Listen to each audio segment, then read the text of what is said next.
pikiran kalian gitu kan, hari panas. Panas ketemu panas, akhirnya jadinya apa mas? Oh dingin, yakin lah. Oh lewat panas sebenarnya. Oke, nah mesin roasting ini salah satu buatan saya sendiri. Kurang lebih kita mengerjakannya itu dengan sepenuh hati karena memang tidak pakai peralatan khusus, hanya pakai gerinda dan kuat saja.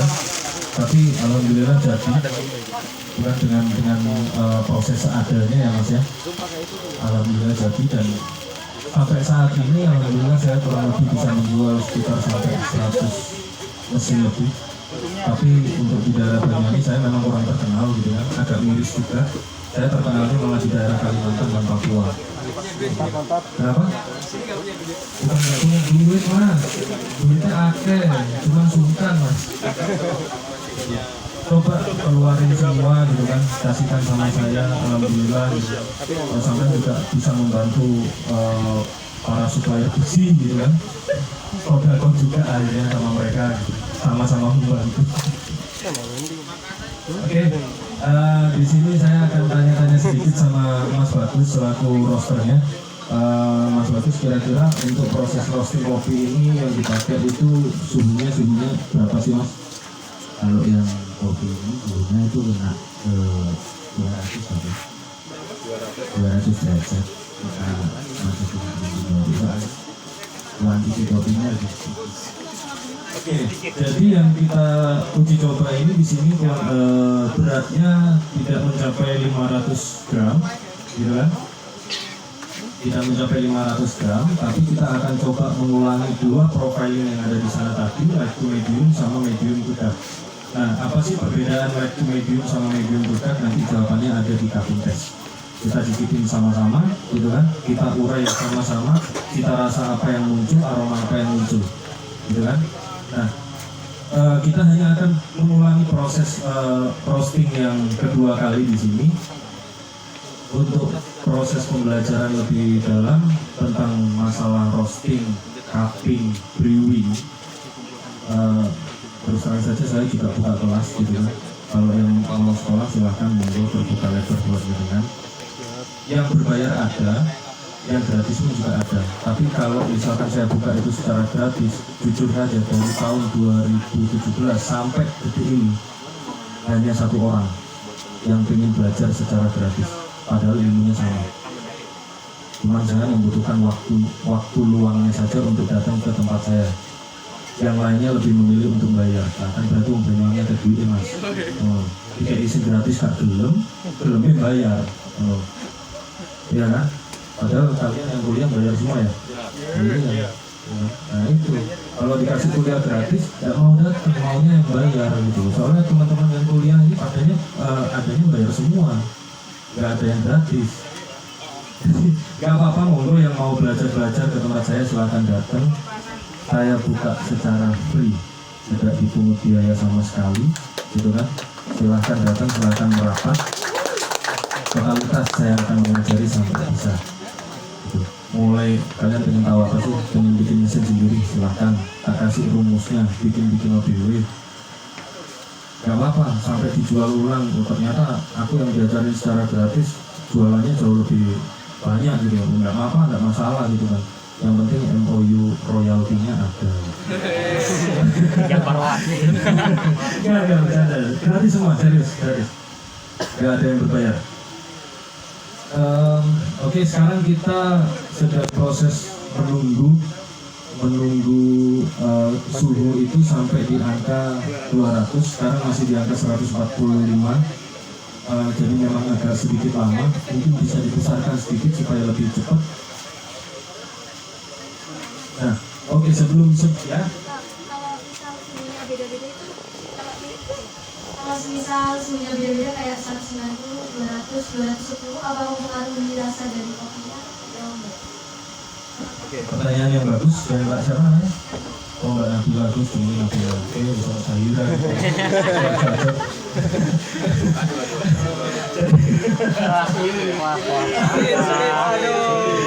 Jadi begini, menyangrai kopi dengan suhu 190, 200 ataupun di bawah 190 ya 180, apakah cita rasanya akan berbeda? tergantung dari rosternya. Jadi boleh saja kita memakai suhu berapapun.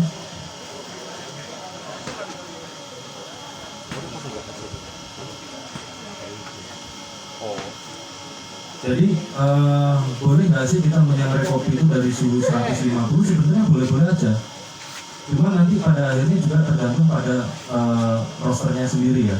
Istilahnya kopi itu mau dibawa kemana sih profilnya. Nah, standar yang kita punya di sini, yang Desa Kopi punya di sini itu adalah kita menyangrai kopi di suhu minimal 200 derajat Celcius. Supaya apa? Supaya kita menemukan profil roasting pada level medium atau yang sering kita sebut itu first crack itu di waktu yang tepat. Kita yang kopi itu nggak lama-lama, cuma sekitar 7 sampai 9 menit itu yang maksimal 9 menitnya untuk 1 kilo kopi. Selebihnya untuk sampai di posisi yang 20 kilo pun kurang lebih juga sama. Jadi lebih dari waktu itu cita rasa dan aroma yang ditampilkan berbeda. Mau pakai suhu 160 bisa. Yang penting ketika proses first crack itu bisa mencapai di waktu yang sama. Itu standar kita. Kalau untuk standar dari mesin-mesin yang lain memang berbeda. Jadi karakter mesin itu setiap mesin memang berbeda-beda. Ada yang itu sih bisa memanipulasi rasa, ada yang tidak, ada yang bisa meningkatkan kualitas profil dari warna beansnya yang di roasting ya, ada yang tidak juga. Nah, salah satunya di mesin saya ini bukan mesin mainan, kelasnya memang hanya saya khususkan untuk profesional, bukan untuk komersil. Kalau untuk yang komersil ada lagi, jadi cukup memasukkan biji, kita duduk manis sambil ngerokok di luar, nunggu timing selesai. Itu untuk yang kelas komersil. Tapi untuk yang kelas profesional, istilah kata beberapa supplier itu juga sering bawa kopinya mereka ke roastery saya untuk dijualbelikan, ya, ditawarkan dan untuk diperjualbelikan. Tapi ketika dites, yang katanya tadi putih merah ternyata enggak. Hasilnya belang-belang. Nah, hasil dari belang-belang itu tadi, kalau kita foto, kita agak blur sedikit, istilah yang muncul adalah quaker. Karena memang seperti kue atau cake ya, yang warnanya itu tidak merata, makanya kita sebutnya quaker. Nah, warna yang tidak merata itu tadi, terlebih lagi untuk kopi yang bentuk hijau, dia akan memunculkan warna yang masih muda. Gitu. Bedanya kalau teman-teman yang masih muda yang cantik-cantik itu menarik, kalau untuk di kopi nggak menarik, nggak berharga sama sekali. Benar ya? Oke. Jadi Mbak, sorry, tadi pertanyaannya sudah dijawab atau belum? Itu perbedaan rasanya gimana, Mas? Ya. Perbedaan rasanya antara yang standar sesuai standarisasi dan melebihi standarisasi itu gimana?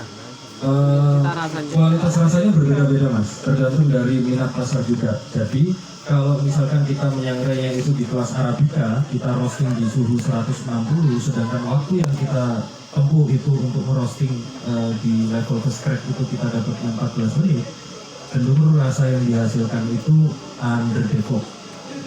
Jadi kopi itu juga memiliki waktu ketika dia itu bisa mengembang. Jadi dari ukuran standarnya dia, misalkan kita setelah sortasi di angka 7 mili, dia akan develop kurang lebih 50% sampai 65%. Ukurannya dia akan mengembang, gitu kan? Namanya develop. Jadi kata-kata developer itu pengembang itu artinya, kontraktor. Kopi itu kontraktor sini. Jadi develop pada kopi itu mengidentifikasikan bahwasanya kandungan-kandungan yang ada di dalam situ sudah mulai memasuki level yang matang semua. Kurang lebih seperti itu.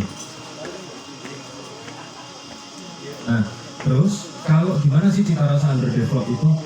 Rasanya minus. Pernah nggak kalian mencicipi atau meminum kopi yang sama sekali nggak bisa dinikmati? Pernah ya? Nah, kurang lebih seperti itu. Ya, satu kalau kegosongan enggak, Mas. Kalau rasa underdevelop itu sampai yang kasihan dalam kopi baunya sampah gitu. Nah, jadi rasa underdevelop itu lebih kepada mengarah, kalau untuk kopi Arabica itu lebih mengarah kepada nilai rasa asam atau nilai asid yang terlalu tinggi gitu. Saking tingginya bahkan bisa rasa itu bisa berubah menjadi salty atau rasa garam, rasa uyah sama dengan rasa asin gitu kan. Nah, kurang lebihnya seperti itu rasa-rasa negatif yang dimunculkan di kopi Arabica ketika di roasting di level di waktu yang lebih lama gitu kan, yang bukan overload tapi lebih lama, waktunya lebih lama, sedangkan dia tidak menempatkan dirinya itu pada level develop yang sesuai gitu.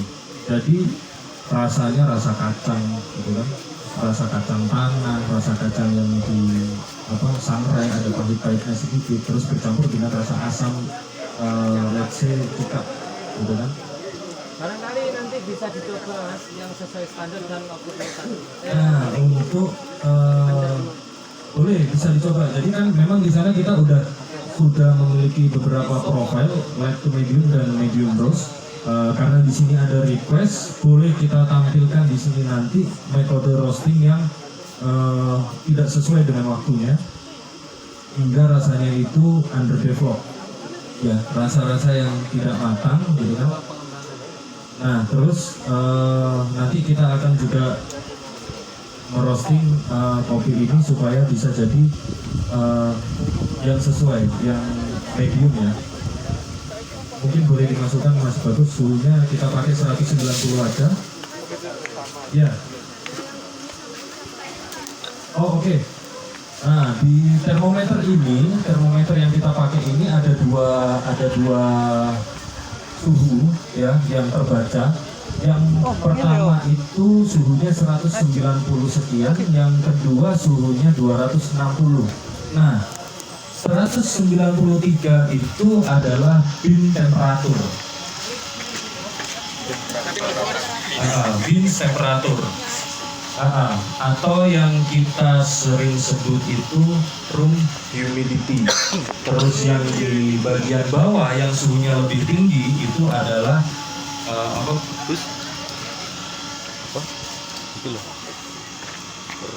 Room temperatur.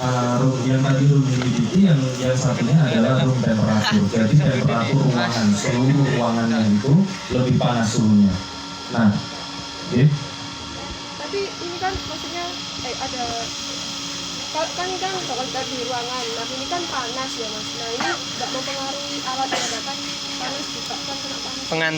Pengantar panasnya. Jadi maksudnya kalau misalkan ini ditaruh di ruangan, apa nggak lebih panas cuaca yang ada di dalam sampai mempengaruhi mesin ini atau gimana? Iya. Kurang lebih seperti itu ya. Atau ada ketentuan ruangannya itu harus berapa derajat gitu ya? Kalau untuk ruangan sendiri sih memang untuk roaster itu agak sombong ya Mbak, karena ruangannya memang harus ber-AC supaya nggak panas gitu. Pada dasarnya yang memang yang kita pakai memang suhunya itu yang kita perhatikan hanya suhu ruangan yang ada di bagian dalam saja. Jadi meskipun di luar yang panas gitu. Nggak ada masalah gitu. Mau yang sebelah lebih panas karena saya dekat sama sampean juga nggak ada. Gak apa ya, sambil bercanda ya. Oke, jadi di sini ketika proses roastingan itu Mas Bagus juga mengisi foam yang namanya itu lah jangan dibelikan sama Mbak ya. Aku cuma guyon ya. Jadi ketika kita merosting kopi itu kita ada foam yang wajib kita isi, namanya profile lock. Profile lock itu kita isi secara manual sebagai dasar kita untuk mengetahui mulai dari suhu berapa sih kita memasukkan biji tersebut, gitu kan? Misalkan kita tadi masukkan dari suhu 190. Nah, di sini sudah ada suhu 190 sampai suhu 250, mulai dari 60 derajat sampai ke 250 derajat. Nah, setelah itu di bagian bawah ini itu ada menitnya. Nah, jadi kopi itu Setelah kita masukkan di suhu 190 pada mesin Mirati, ketika kopinya dimasukkan, dia akan mengalami yang namanya turning point atau titik balik. Jadi turning point atau titik balik itu ketika kopi yang suhunya dingin kena temperatur yang tinggi, dia akan turun, temperaturnya dia akan turun ke bawah sampai ke level yang paling dasar. Paling dasarnya berapa tergantung dari temperaturnya dia akan membaca berapa. Nah, di sini angka turning point-nya itu berada di 130 ya. Nah, titik rendahnya dia berada di angka 130. Nah, terus setelah itu dari 130 itu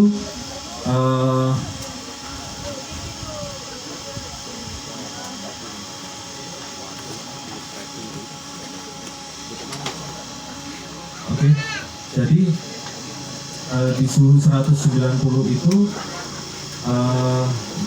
dia akan mengalami turning point dan akan turun. Setelah itu dia akan kembali naik lagi ke 1 derajat, nambah lagi 2 derajat, nambah lagi 3 derajat. Nah, ini adalah human error, ya kan, bukan mesin error. Jadi karena api yang suhunya yang ada di situ, apinya terlalu tinggi, suhunya terlalu panas, akhirnya kopinya matang dalam waktu kurang lebih 3 menit saja. Tapi nanti kita juga akan tahu gimana sih rasanya gitu kan, kopi yang dimasak atau disangrai terlalu cepat, ya, kita rasanya seperti apa. Nah, kita akan praktek lagi untuk kopi yang di level medium, untuk api mungkin Mas Bagus bisa dikecilkan. Nah, itu dari 500 gram, dari 400 sekian, dia hanya diangkat 3 menit sekian, sudah matang. Apakah kopi ini tidak? Kopi ini tetap bagus, tapi apakah kita rasanya baik? Nah, bisa kita cicipi nanti sama-sama, ya. Nah,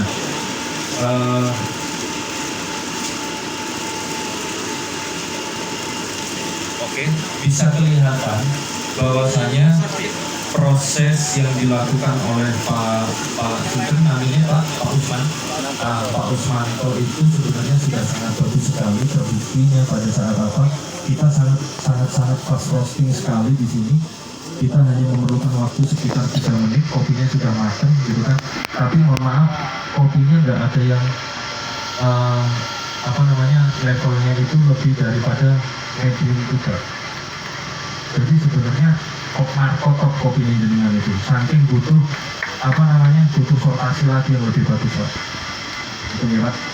Itu biasanya kalau kopi dengan densitas yang kurang bagus, dia akan muncul sekitar 3-4 karakter. Kopi yang warnanya masih sangat muda sekali coklatnya, terus agak tua, warna coklat tua dan hitam.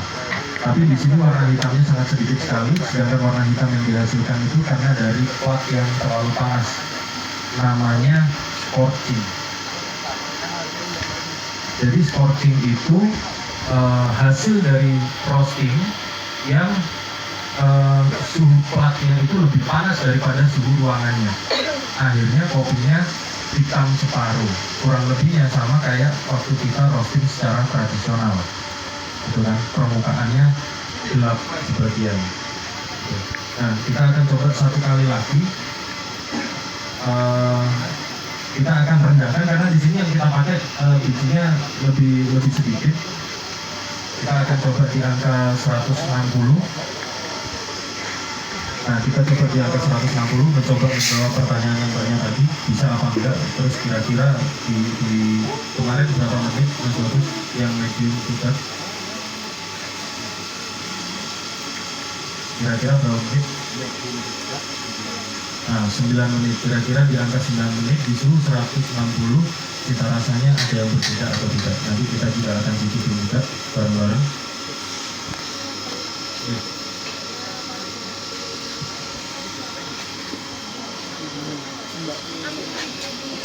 Kalau dari segi flavor ya, roasting tradisional itu memerlukan waktu yang lebih lama, kurang lebih di atas 20 menit.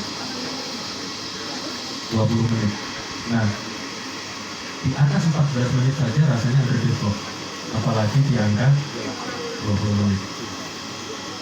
Nah, bisa kebayang ya cita rasanya yang muncul seperti apa. Mungkin pahitnya akan lebih gitu kan, rasa manisnya juga lebih berkurang gitu kan. Sedangkan di mesin ini sebenarnya kita sangat bisa untuk merekayasa cita rasa dan aroma yang akan kita munculkan dari kopi yang kita roasting. Yang pertama itu. Terus yang kedua, adanya mesin itu juga akan mempermudah kita untuk melakukan proses pekerjaan. Gitu. Mungkin ada yang mau ditanyakan lagi dari Masnya? Kita kok nggak terus? Oh ya, jadi kan sudah ya. Maaf ya Mas ya. Dianggap. Tradisional semua perempuan. Dari yang tradisional itu ada faktor smoking yang mempengaruhi flavor atau gimana? Bukan mempengaruhi flavor tapi lebih kepada aroma ya Mas ya. Satu memang benar ketika roasting tradisional itu aroma smoky atau aroma asap itu akan lebih kuat didapatkan dikarenakan apa? Satu, kopi itu memiliki sifat oxo yang dimana kopi itu mampu menyerap aroma dari lingkungan sekitarnya. Nah, sedangkan untuk mesin asapnya aja kita pisah, kotorannya kita pisah gitu kan. Gitu. Jadi sangat clean sekali untuk roasting pakai mesin itu memang berbeda dengan metode roasting tradisional gitu. Jadi aroma asapnya memang terpisah sendiri.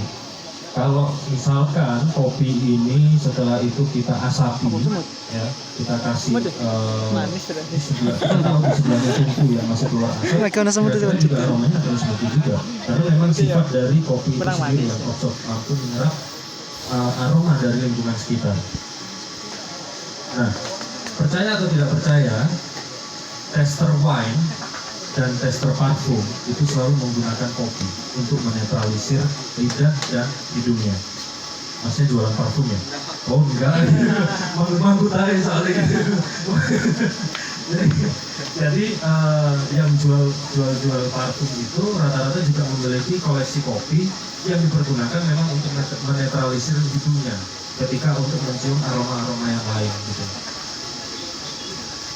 Mungkin ada yang mau ditanyakan lagi? Kalau di atas atau di dalam ini adalah proses roastingan, pemanggangan gitu, Mbak. Nah, kalau untuk yang di bawah ini adalah proses pendinginan atau cooling. Jadi proses pendinginan ini juga ada maksimum waktunya.